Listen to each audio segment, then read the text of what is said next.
మనం వింటుంటాం, పేపర్లలో టీవీలలో చూస్తుంటాం, వాడెవడో చెడ్డీ గ్యాంగ్ వచ్చిండు, వీడెవడో రైస్ పుల్లింగ్ గ్యాంగ్ వచ్చిండని. ఆ గ్యాంగుల కంటే డేంజరు ఈ కాంగ్రెస్ గ్యాంగు అనే మాట నేను మీకు విజ్ఞప్తి చేస్తున్నా. కరోనా కంటే డేంజరు కాంగ్రెస్ అనే మాట ఇలా రైతులు మాట్లాడుతున్నారు. ఒక్కసారి యాద్ చేసుకోండి, ఎంత బాగుండే కేసీఆర్ గారి నాయకత్వంలో రైతు బతుకు, ఎంత చక్కగుండే మొన్నటిదాకా రైతు పరిస్థితి. పునాస యాసంగి 2 పంటలు 2 సీజన్.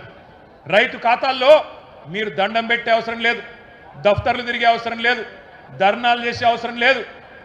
నాటేసే టైం వచ్చిందంటే టింగు టింగు టింగు టింగు అనుకుంటా ఫోన్లు మోగుతుండేనా, మోగుతుండేనా.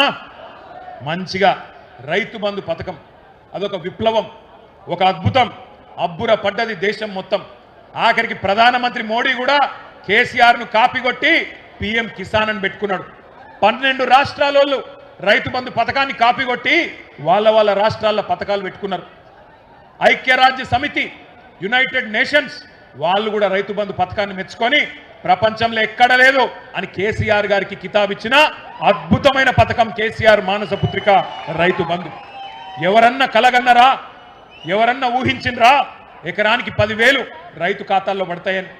రైతుల దగ్గర భూమి శిస్తు, నీటి తీరువా రకరకాల రూపంలో తోలు వలిచి రైతుల దగ్గర పైసలు గుంజిన ప్రభుత్వాలను చూసినాం. కానీ ఉల్టా రైతుకు 70 లక్షల మంది రైతులకు 11 విడతలుగా 73,000 కోట్లు వేసిన నాయకుడు ఎవరు వినబడతలేదు?